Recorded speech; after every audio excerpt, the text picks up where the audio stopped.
Good afternoon, everyone. And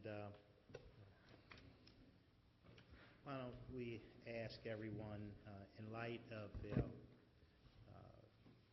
very tragic events that transpired last week with the passing of County Executive Kevin Kamnes, can I ask everybody to stand and just take a moment of silence in remembrance of the County Executive?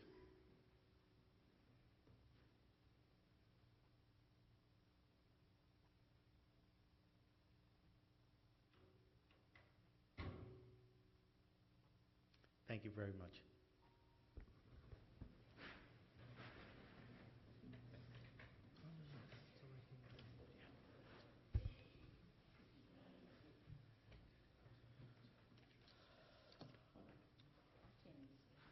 Somebody switch my chair. Mr. Chair, somebody switch my chair.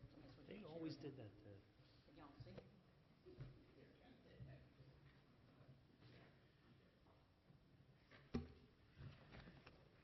So good afternoon once again. We're going to start with the work session today.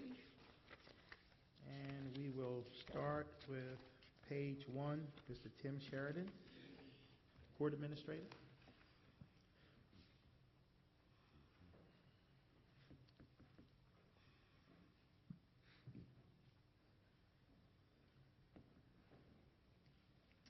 Mr. Sheridan. Chairman Jones, County Counsel, Tim Sheridan from the Baltimore County Circuit Court, here on behalf of the judges and with the support of the administration, seeking County Council approval of a supplemental appropriation. The supplemental appropriations in the amount of $21,720. It's a grant from the Administrative Office of Courts. The purpose of the grant is for a security enhancement to a door in the doorway in the juvenile clerk's office. It will add alarm features, yet also make the door a service window. So it will be more useful and safer. And we just need your approval to spend the money. I don't know if anyone has any questions? That's what we do. Yeah. Any questions? Thank you very much, Mr. Sheridan. Next, we'll move along to page 8 with Mr. Will Anderson, contract between Johnson Consulting.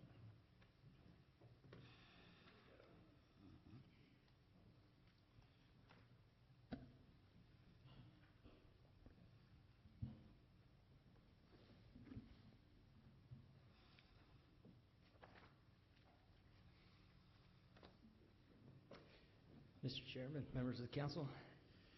Mr. Anderson.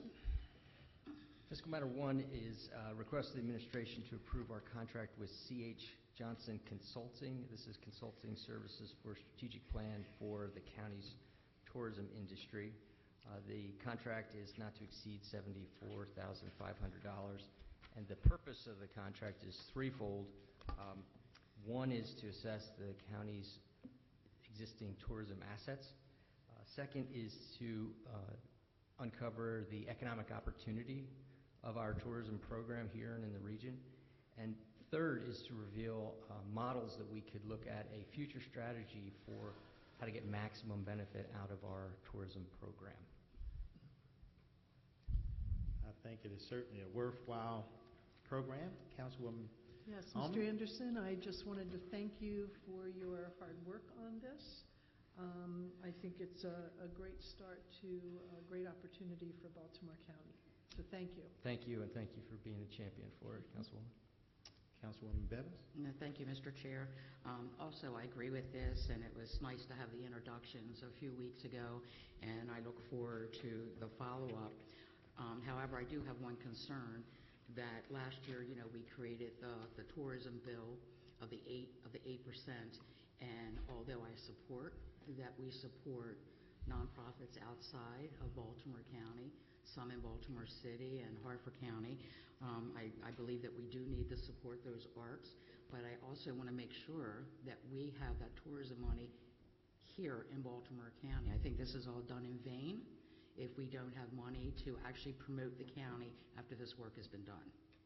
Well, we did ask the contractor to look comprehensively and regionally. So the entire program most especially the county, is in there. So I think your concern's reflected in the contract. Okay. Good, thank you. Mr. Chairman, Mr. Anderson, thank you for your work on this. I concur with Councilwoman Bevins that this study and strategic plan makes little sense if we're not going to fund it. And the reasoning behind the bill that Councilwoman Allman introduced and we all got on board with unanimously, and I was 100% in favor of this bill, simply because we have miles and miles of beautiful waterfront and 200 miles, thank you, Councilwoman, that Councilwoman Bevins and I share, along with other major assets that really could be leveraged to the county's benefit and to the citizens' benefit. So I just wanted to add my voice to Councilwoman Bevins and add my concern. Councilman Cash. Yes, thank you, Mr. Chairman. Can you tell me how much the bill that Councilwoman Allman put in was 8% of the hotel tax? How much is that? 8% of the 8% tax. I'm afraid I don't have that figure in front of me. I think it was over $1 million. Yeah. It was over $1 million, somewhere like that. Based on the last hotel receipts of a year prior. So what? Not really sure. Not sure what's going on with the mics. Yeah, so what the rest of the money is going into tourism then? So part of the expense for this contract is coming out of that tourism budget. We have not changed the program. This strategy will help inform the change going forward. So the monies for tourism have been expended the way they have in every previous year, except for adding this contract. Okay, all right, thank you. Sure. Any more comments? Let me just say, Mr. Anderson, I think it's money well spent. We look forward to the final result because we would love nothing more than to brag and let everybody know what a beautiful place Baltimore County is to live, work, and play. So, great. Thank you very much. Thank you, Mr. Chairman. Thank you. Thank you. Next, we'll move on to page 12. Ms. Andrea Van Arsdale. Ms. Van Arsdale, how are you doing today?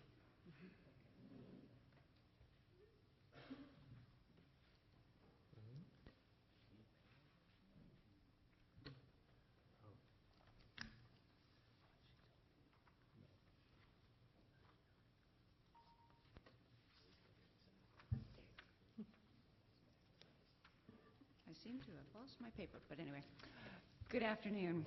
The administration requests approval of a contract between Baltimore County and Berrien Contracting and Construction, LLC, to perform elevation work at 1440 Burke Road in Middle River to protect the residents from flood or storm-related damages.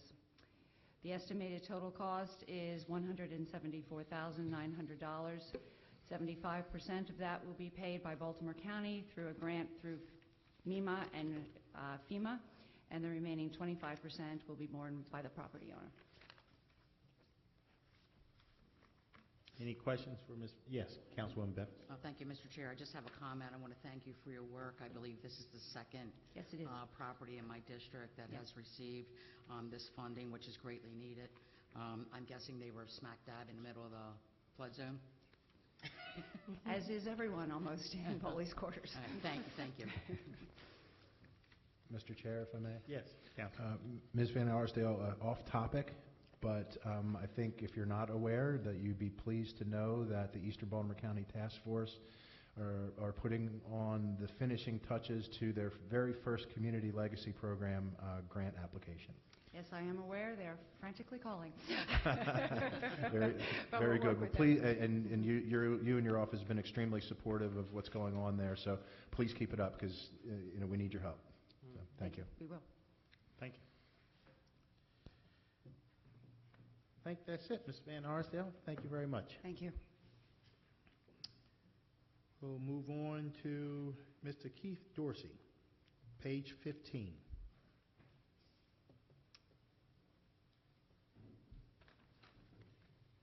Mr. Dorsey, how are you doing?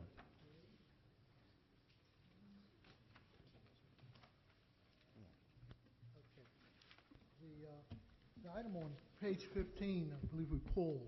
Okay, 18. Okay, 18. On page 18, it addresses qualified custodial services, where the administration is requesting approval of 3 contracts, one with Brooks & Brooks, Multicore, and one with Citywide. These would be vendors to handle custodial services for the county. It would be 1 year and 4 one-year renewals. The total amount for the 5-year period between the 3 vendors has a not to exceed $27,980,935.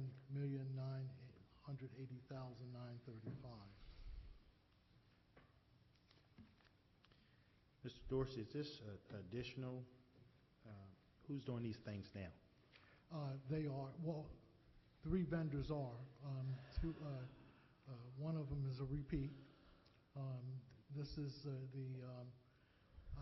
the 3 contractors replaced Jana King about a year ago, and they came on for a 1-year contract, and now when we went out to bid on those services, and these are the 3 vendors that were selected to continue on an ongoing basis. Okay, thank you. Any questions? Thank you very much, Mr. Dorsey.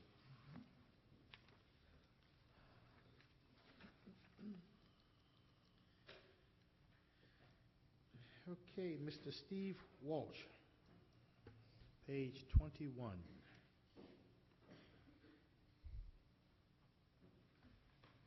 Gannett Fleming Engineering Services. Yes, sir. Mr. Chairman, members of the council.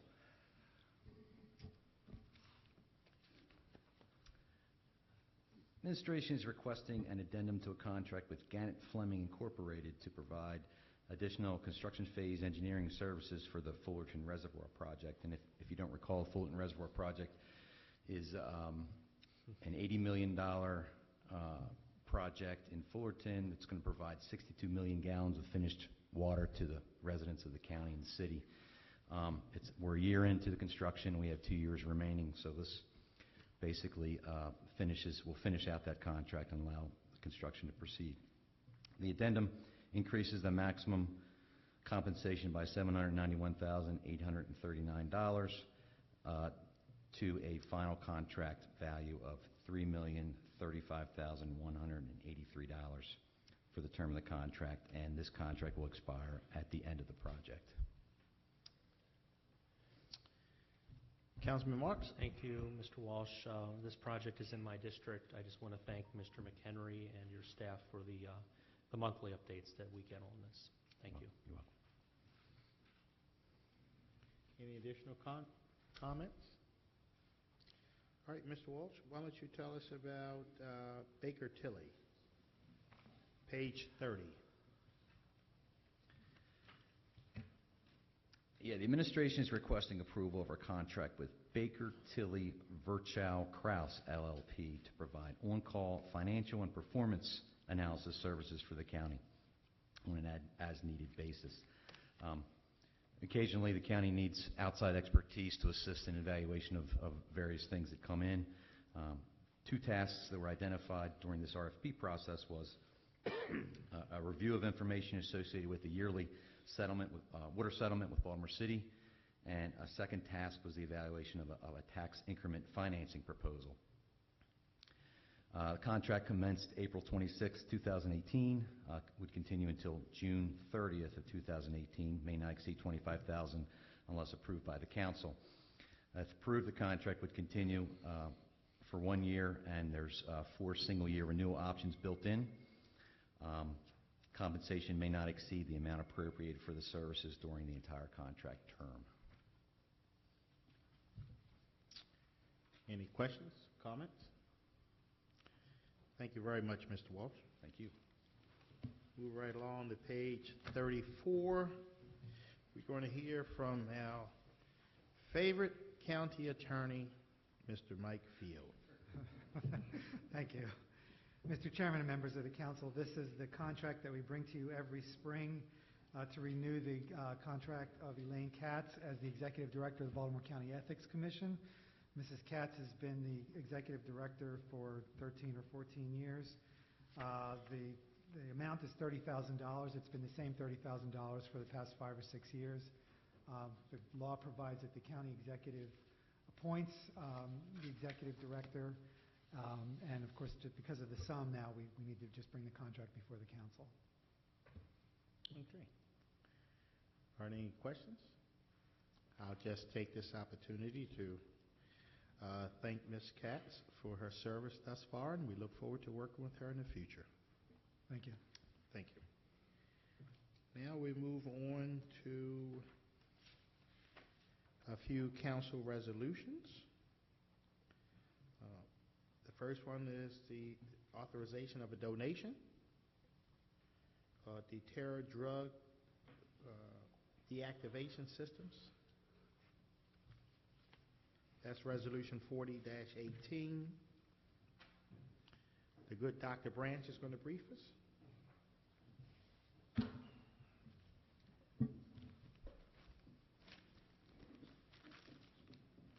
We have there, Dr. Branch. Okay. Good afternoon, Chairman Samples? Jones. I got a little sample. I thought when I explained it, I think you guys need to see what I'm talking about. The Department of Health and Human Services is requesting approval of acceptance of 10,000 Deterra Drug Deactivation System pouches. They're valued at $60,000 from the Leidos Corporation. The Leidos Corporation granted these pouches to the Community Anti-Drug Coalition of America, along with the State Opioid Operational Command Center here in Maryland. And then they granted them to the local Maryland governments, the health departments, and Baltimore County is included. The pouches can be used to deactivate any type of medication, specifically opioids. And it's another tool for us to fight against the opioid epidemic. So we'll be handing these out at the naloxone trainings, the health centers, and also specifically at our senior expo and other county events. So basically, you take this pouch, open it up, you'll put the medication inside, you pour some warm water in it, close it back up, and basically that medication is deactivated, and you just drop it into the garbage. So what happens at this point now is we have our drug boxes. If you can't get to a drug box, then we can bring the drug box to you. Any questions for Dr. Branch? Mr. Chair, Yes, go ahead. Dr. Branch, you continually coming before us with continued effort to combat this opioid epidemic, and we've made a big deal of it here on the council. We've asked through resolution that action be taken, and maybe that resolution was a bit premature, knowing that this is a problem that municipalities simply haven't faced, certainly in this, not in this crisis level where we are. Maybe it's because we're on the heels of the budget hearing with Mr. Walsh and the Department of Public Works, where we talked about solid waste. Is there any environmental concern about putting that pouch into landfills? There is no environmental concerns regarding these pouches right here. And that was the beauty of these. There is definitely an environmental concern if you flush medication down the toilet. That's where you're going to have a lot of environmental concerns, because those medications now become a part of our water system, and we don't want that. Well, thank you for your continued effort on this. You're welcome. Are there any more questions? I just have a comment. Sure. Mr. Chair. Dr. Branch, I wanted to thank you for that sheet of paper that you gave us, REACH. Okay. I was just going to Yeah, it was really, I had some copies made at a community meeting, and it was just really informative, and people were very excited about what Baltimore County is doing. Excellent. Thank you. Yeah, Mr. Chairman, if I could as well, just Yes, go right ahead. echoing Councilman Crandall and Councilwoman Allman's sentiments is, I want to give the administration a lot of credit on the 41088 REACH number and the effort and the time you guys are putting into this opioid issue. I mean, I can see the difference, and as you know, I've had some of your staff out to communities. They've been exceptional. They've had a wealth of information, and the community has really responded to that. So I definitely wanted to commend and acknowledge this effort that the county's put into this important topic. Thank you. Thank you. Thank you. So you say the pouches, then what do you do with the pouches after You you just get the truck? toss them to the garbage. Toss them in the garbage, not Yeah. recycle? Yes. No, not recycling, into the garbage, Okay, not recycling. okay.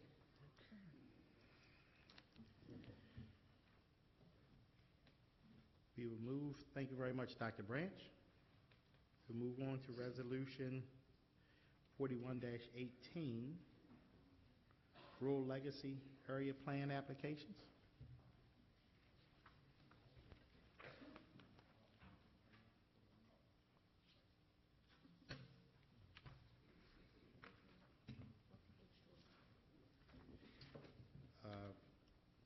Page 44,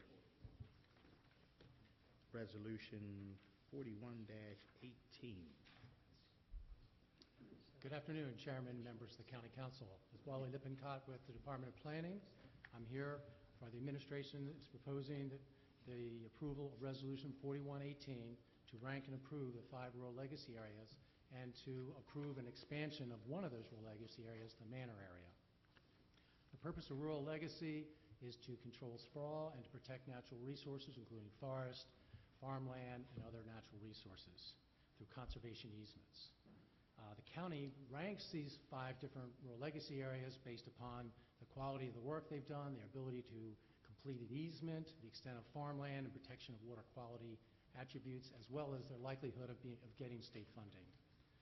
The FY18 rankings, last year's, had Piney as the first ranking, then followed by Manor, Gunpowder, and Coastal, and then Long Green.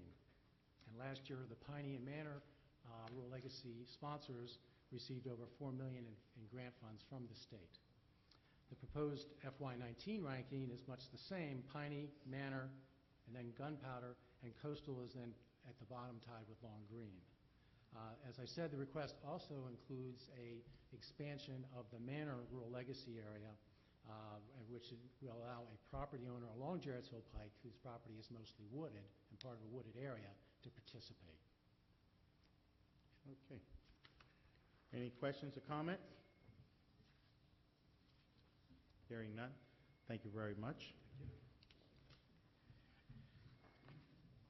Resolution 42-18. Mr. Quirk, Councilman Quirk, you want to take it away? Thank you, Mr. Chair.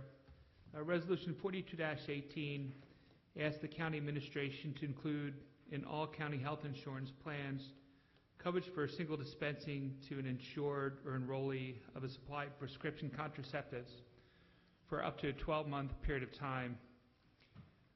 Currently, our county plan dispenses contraceptive drugs for up to a 90-day supply without copay. And the genesis of this is really the U.S. Centers for Disease Control and Prevention. Obviously, unintended pregnancy rates remain high in the United States, with approximately 50% of all pregnancies being unintended. And research has shown that a 30% reduction in the odds of unintended pregnancy and a 46% reduction in the odds of an abortion when women receive a 1-year supply of contraceptives compared to only a 1 to 3 month supply. This has wide support from many people I've talked to, Republicans, Independents, Democrats, and since the county executive office, the county administration is the one that negotiates health care, we ask that the county administration consider this in their negotiations and even possibly fast track it, because there's really no fiscal note and it just makes good public policy sense. And so I just ask my colleagues for their support and appreciate the opportunity to talk about it. Good bill. Thank you very much. Councilman Quirk, are there any questions or concerns? Councilman Quirk? Councilwoman Bevins? No? Oh, okay. Yeah, I think it's a good idea. We certainly appreciate your leadership on this issue. And Mr. Chair, do we have any public speakers on this? Yes, we do have some public speakers. I have 4 here, but I wanted to tell you that I thought it was a good idea, and I certainly support it. We'll start with the first speaker, Ms. Darlene Hines Jackson.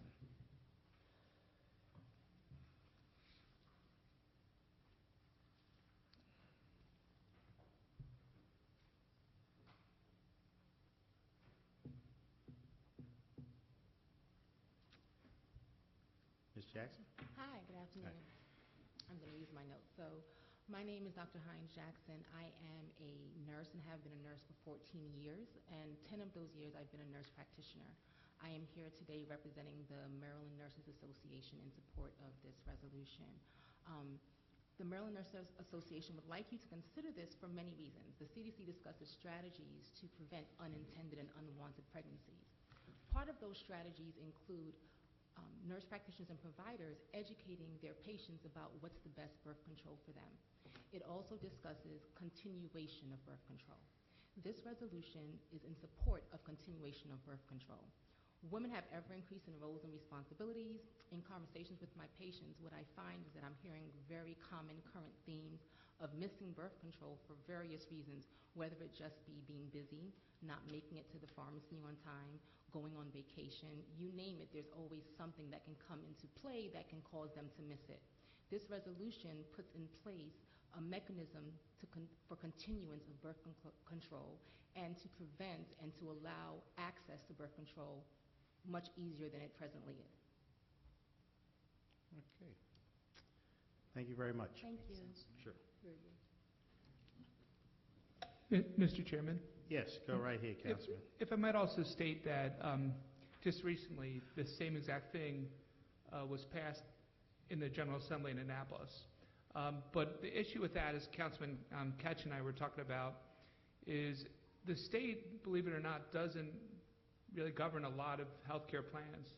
And Baltimore County is a perfect example. Baltimore County is a self-funded plan to have their own system and rules.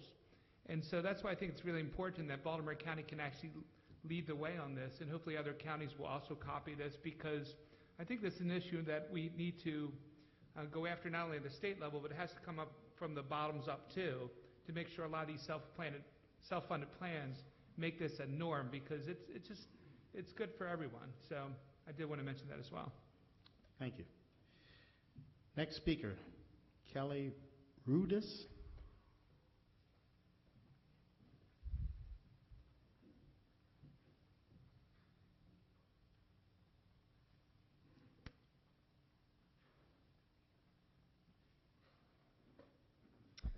Thank you, council members, for allowing me to speak today. My name is Kelly Rudis. I'm a certified nurse midwife. I've been practicing in Maryland for nearly 19 years in both city and county. And I'm here today to represent the Maryland chapter of the American College of Nurse Midwives in support of this resolution. I think it's really important for access to quality health care with contraception, being able to choose whether to have full 12 months worth of birth control.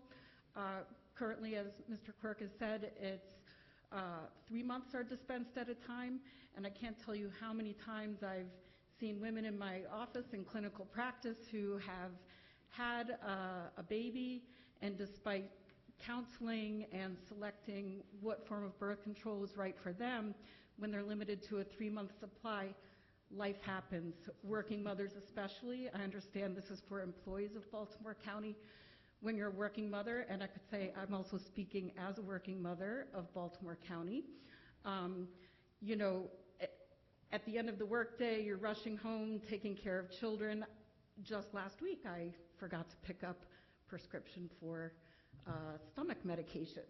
So I think this is just a reality of people's lives, and when we look at CDC recommendations that say the most effective way to prevent unintended pregnancy is to dispense 12 months at a time, I think it makes realistic sense, fiscal sense. It's far better to for a family to choose their own spacing of pregnancies rather than have an unintended pregnancy.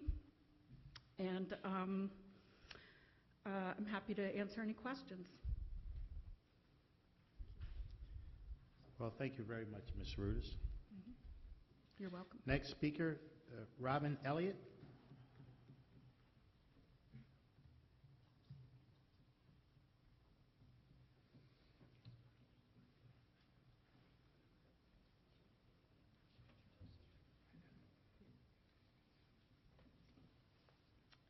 Good afternoon. I'm Robin Elliott here today on behalf of Planned Parenthood of Maryland. I thank you. I was here last week. My background is in insurance policy, so I wanted to just echo Councilman Quirk's comments.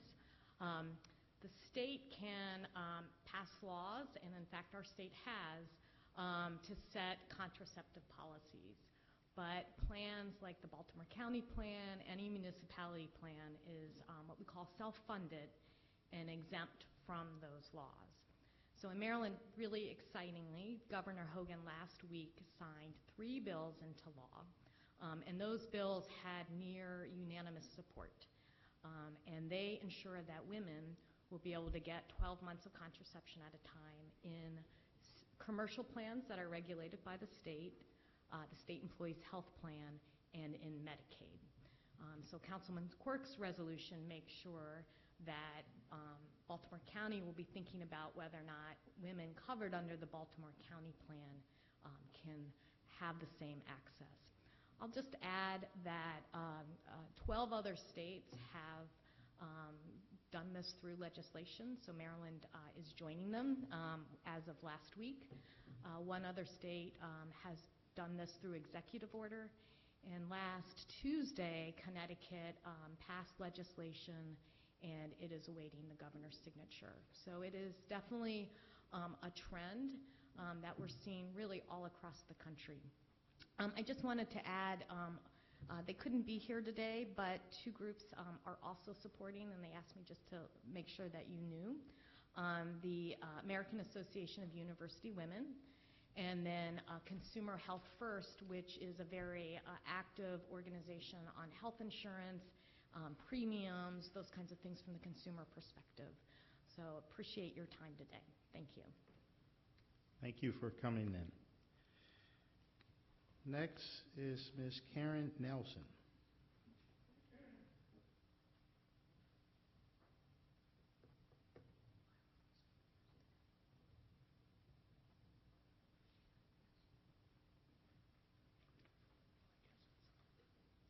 Ms. Nelson? Yes, hello. Hi, I'm Karen Nelson. I'm the CEO of Planned Parenthood of Maryland. And really, I just wanted to come up here and say thank you for the introduction of this resolution. It is, it's the kind of thing, you've heard the facts about the resolution, but this is really the kind of thing that changes the lives of women and families.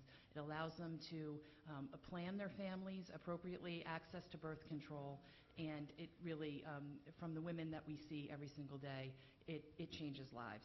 So I just wanted to thank you and applaud you for being forward-thinking and for putting this up, and I urge for you to vote favorably for the resolution. Thank you. Thank you. And I would be remiss if I did not thank you, Ms. Nelson, for all the great work that Planned Parenthood has been doing and continue to do for our great nation. Thank you. And I would also like to thank the other speakers who've come forward to testify today and make their voices known. And are there any questions or comments from any of the members? Hearing none, we will move forward, or as we say, back to the beginning, to page 1. No, let me see, wait a minute. Page 3. Bill 28-18, Mr. Catch. Yes, thank you, Mr. Chairman.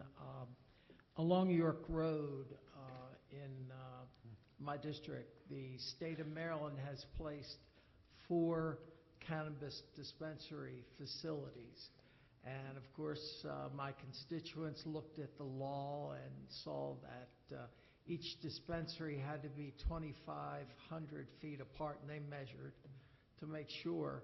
And it also has to be 500 feet from a school. It so happens that if you know where the Nautilus Diner is in Timonium, across from that there's one of the dispensaries, and there's a daycare center very near there. And it just so happens it is just over 500 feet from the dispensary. So the bill that was originally passed does not include, however, daycare centers. So I'm putting in this bill to include daycare centers and to say that dispensaries cannot be within 500 feet of a dispensary. Thank you. Thank you, Mr. Katz. We'll move on to page 4, Bill 29-18. Mr. Crandall. Thank you, Mr. Chairman. 2918 has to do with the legal definition of a commercial recreational facility, and also allows for an updating, really, of the Baltimore County zoning regulations as it applies to business zones and retail zones. I think all of us on the dais here have challenges in our district of vacant storefronts. Some of the big boxes are either closing or consolidating. We had a discussion earlier today, and it was brought up that even grocery stores, their footprints are becoming smaller, and it's really due to the pressure that e-commerce has put on retail. So as we're seeing retail change, and we have a Baltimore County code that was written in the 40s and 50s and 60s, the folks that were writing the code and the council at the time probably didn't realize that people would be spending money for their kid to bounce on a trampoline. So we're faced with a bit of a challenge, at least the business community is faced with a challenge in that there's no certainty on if you want to do like iFly out in White Marsh, where it's indoor skydiving, or a trampoline park, or a rock climbing facility. These things aren't contemplated in the code, so there's no certainty for someone who wants to either lease or buy a building and conduct one of these commercial operations on exactly how they do that in Baltimore County. What are they permitted to do, and what are they not? So this bill is a step in the direction of taking a look at our zoning regulations and updating it to what the modern retail uses are. And selfishly, I will say that this bill would also allow for a trampoline park to come to the 7th District, even though it's a county-wide bill and doesn't just apply to the 7th District. So I'm excited by it. I think that it's something that we'll probably have to take a piecemeal approach as these opportunities come to us. I know Councilwoman Bevins had a bill last year to do something similar in an operation that just was simply not contemplated in the code. So I appreciate my colleagues' support on this, and hopefully this is a step in the direction of filling up some of our vacant retail centers with things that and amenities that the community really wants to have. Thank you. Thank you, Councilman Crandall. Mr. Chair? Yes, Councilwoman. I just want to thank you, Councilman, what is your name? Crandall? Crandall. Other people call me other names, but I'll leave that. Thank you, Councilman Crandall, for doing this. I think it really does spur a little bit of economic development. All of us are suffering from vacant properties and buildings in our areas, and I think this is a great idea. Appreciate you taking it on. Thank you, Councilwoman. Moving right along to page 5, Bill 30-18, Councilwoman Bevins. Thank you, Mr. Chair. Bill 3018 will permit certain manufacturing light uses to a property that is owned business light. This bill's effect is limited to the Maryland 43 Overlay District in Middle River. I have a map if anybody would like to see the map. This legislation will allow a property owned by a local business that is currently zoned BL to use the ML zoning for 2 flex buildings, which will house 8 to 9 businesses each, which equals more jobs up on 43. This will take the currently undeveloped property off the market and put it to commercial use that will provide jobs and prevent the property from ever being residential housing. This bill will also help the property conform with the other zoning in Maryland 43 Overlay, bringing more uniformity to the 43 Overlay District. Business is booming on Route 43. There are thousands of great paying jobs that have flocked to Route 43, which is helping put Middle River back on the map. This legislation has the support of both the Essex Middle River Civic Council and the Middle River Roundtable. In fact, the community had significant input on this legislation, and every one of the community's concerns were addressed. One, for instance, was the bill affects only properties within the ERDL and property zone BL as of the bill's introduction date of April 15, 2018. This bill is the result on how the process is supposed to work. All stakeholders were involved in its drafting. The community was given time to review it, ask questions, and have all of their concerns addressed. Middle River is quickly moving from a hidden gem to the model of how smart planning with active community involvement can truly transform an entire region of the county for the better. Decades ago, Eastern Baltimore County was not only the economic engine that powered this county, but the whole region. With all the progress of Route 43 in Middle River and Trade Point Atlanta and Sparrows Point, it is regaining that power and reputation.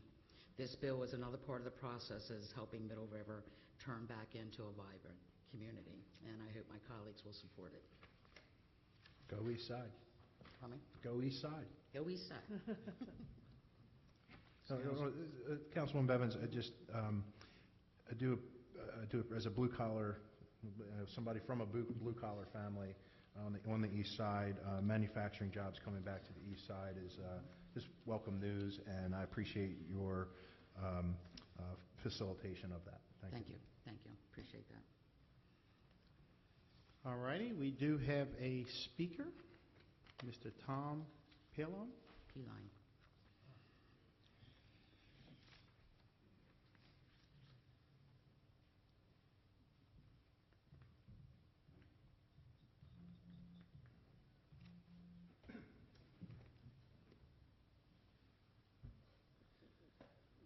Good afternoon. My name is Tom Pilon. I'm the Senior Vice President of Development for St. John Properties. I believe a number of you would be familiar with our company.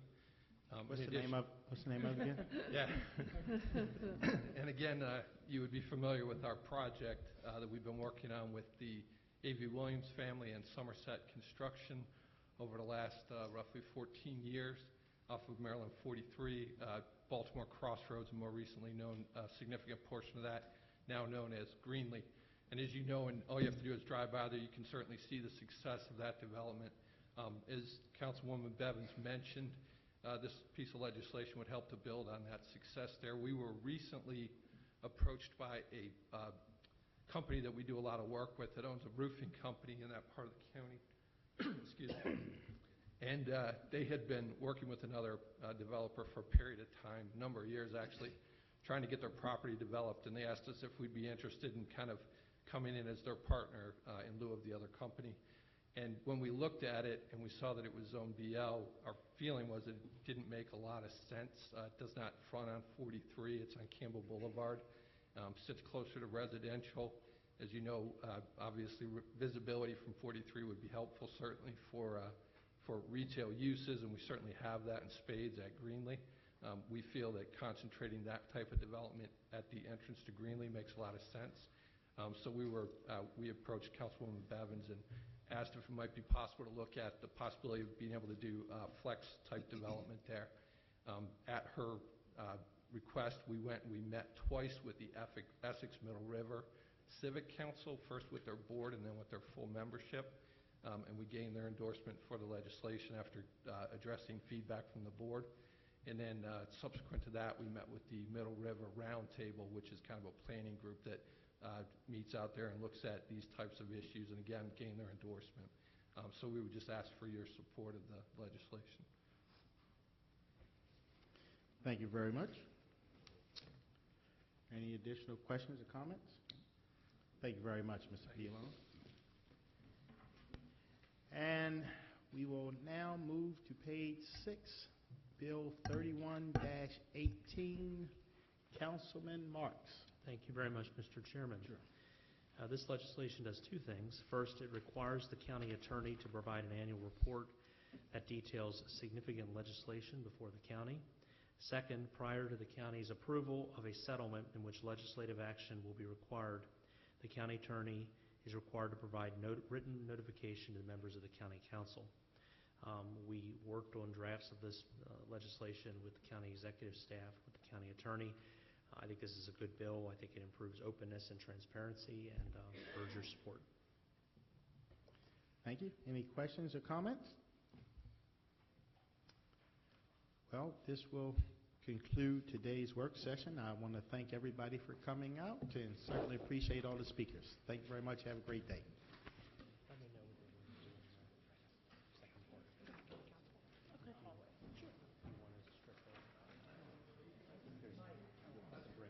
Good.